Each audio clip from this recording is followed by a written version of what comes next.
Hello and welcome to my channel. Thanks so much for tuning in today. Today I'm going to be discussing chronic pain, spirituality, and your social life. So if you missed my last video on chronic pain, I would recommend going back to view it just because it does help set the stage for what chronic pain is and what we're actually speaking about.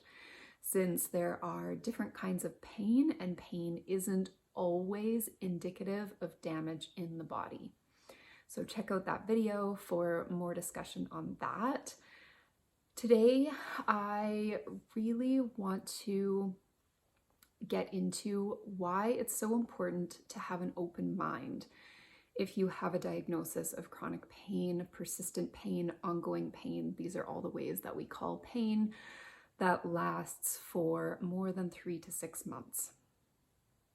It is so important to have an open mind when you have this diagnosis because there are no cut and dried answers for you. So if you say, oh, I've tried it all, I've done everything my doctor said, I've had surgery, no one can help me. Well, then you'll probably stop your search there, and you're probably right, because you will not seek out different avenues that could probably help you. So that's a bit of a hard truth, and to be honest, it's also on the healthcare system. The healthcare system is usually very behind in bringing the current research into our day-to-day treatments. So it's on us.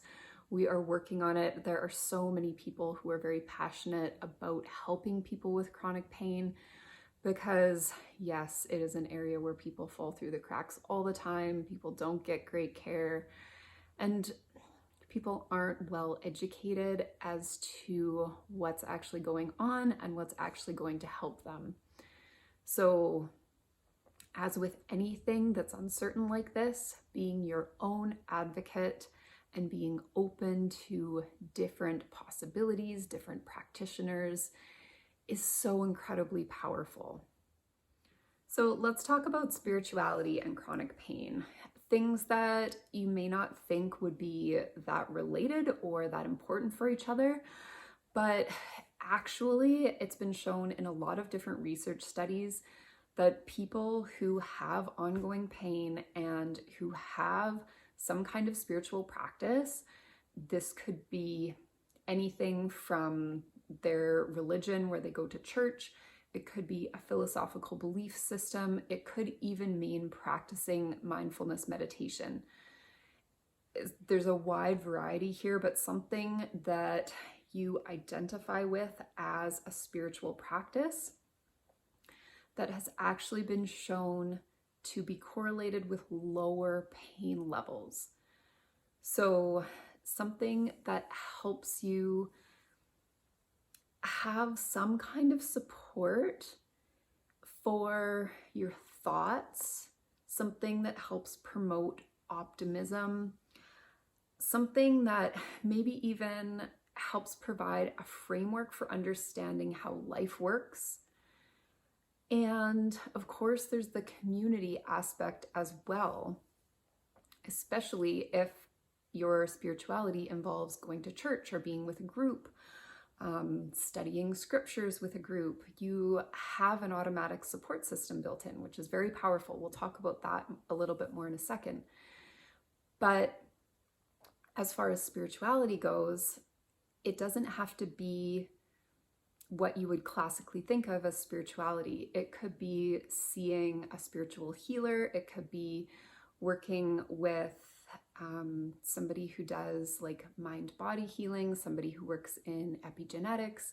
It could be having a yoga practice even, because as many of us are aware at this point, yes, yoga is pretty poses you can do on a mat, but the philosophy of yoga goes so much deeper than that and actually does provide a framework for understanding the different layers of our bodies and how our mental, physical, spiritual realm crosses over with so deeply our physical realm.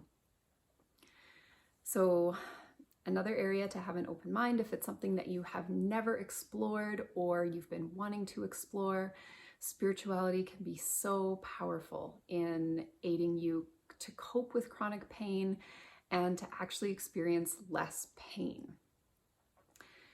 And social interaction goes along with that really nicely. So humans actually need social interaction to regulate our internal processes.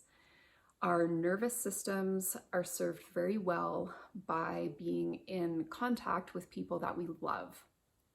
And our nervous systems run the show in the body. So our information that goes from the brain down into the body and from the body back up into the brain, that is heavily regulated when we are close to people that we care about, or people who stress us out. It regulates us in a different way, maybe dysregulates us. But our physiological processes, our physical bodies are heavily affected by this.